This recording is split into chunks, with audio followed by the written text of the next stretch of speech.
New Mind punya New Economic Model atau cara menjalankan ekonomi negara berdasarkan Modern Monetary Theory atau MMT yang sejak tahun 1972 dipakai di Amerika dan sejak tahun 1989 dipakai di Tiongkok berdasar ilmu dari Profesor Michael Hudson. Ada beberapa poin yang akan dilakukan di dalam mempraktekkan New Economic Model yang akan membuat Indonesia menjadi negara superpower, yaitu 1. TINA. There is no alternative, yang intinya memaksa uang diam di bank bergerak keluar untuk dijadikan sektor real, produktif, tidak mengendap diam.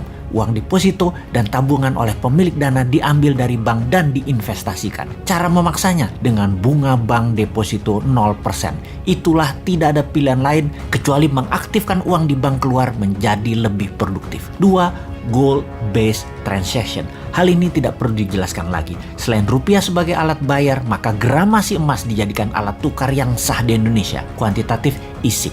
Melalui mekanisme printing money berbasis proyek produktif yang diperhitungkan cost accountingnya sejak awal untuk membuat Indonesia menjadi negara superpower di tahun 2045 memerlukan apa saja dan berapa investasinya, lalu diprintkan rupiah senilai proyek tersebut. Kita merinci setiap tahunnya sampai tahun 2045 perlu biaya berapa tanpa uang asing untuk membangun Indonesia untuk menjadi negara superpower. Mulai dari membangun SDM untuk sekolah dan belajar ke luar negeri dikirim ke semua negara yang lebih maju dari Indonesia selama 15 tahun pertama sejak tahun 2024 untuk mengirim 20 juta putra-putri terbaik. Lalu membangun food country, menjadikan Indonesia negara penyuplai makanan terbesar di dunia dengan pupuk dan bibit tanaman terbaik, memiliki industri pertahanan keamanan kelas dunia dengan memiliki 1000 satelit, 1 juta drone untuk berbagai kebutuhan militer hingga pengiriman GoFood, paket penyebaran pupuk, serta pemadaman kebakaran, emergensi angkut obat, dan lain sebagainya.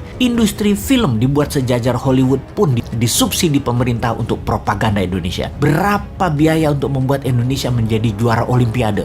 Berapa biaya untuk Indonesia menjadi juara World Cup sepak bola, dan itu dirinci. Kemudian untuk membuat berbagai daerah berkurang kendaraan pribadinya hingga 20%, untuk lalu lalang dengan menyediakan transportasi publik berbasis listrik secara massal di seluruh wilayah Indonesia gratis, sarana kesehatan rumah sakit gratis hingga tingkat kecamatan dan desa, dan menjadikan semua sumber daya alam mineral dikelola dari tambang hingga industri tengahnya, midstreamnya, hingga hilir akhirnya menjadi bahan jadi 100% dibuat di tanah air, hingga bursa mineral spotnya pun ada di tanah air. Berapa biayanya itu semua? Industri baterai dan energi non-fossil oil akan dihitung semua berapa biayanya, dan semua itu akan dibuat menjadi landasan cetak uang berbasis proyek yang nilainya bisa 10 kali APBN nasional per tahunnya, yang naik 30% per tahunnya hingga tahun 2045. Inilah visi 2045 di mana Indonesia pada saat 100 tahun yang disebut Indonesia Emas, karena Indonesia menjadi negara superpower sejajar dengan Tiongkok dan sejajar dengan Amerika. Kedepan setelah visi 2045 ada visi 2070.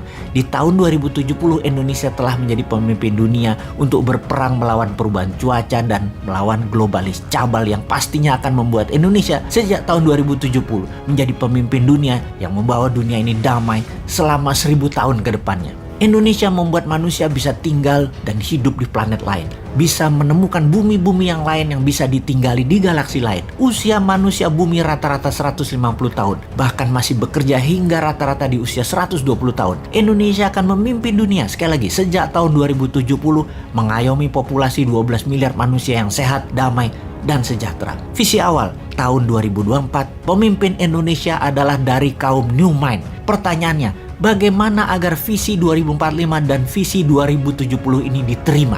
Dan bagaimana agar tahun politik di 2024 konsep New Mind ini ada di platform semua yang akan menjadi calon pemimpin Indonesia ke depan?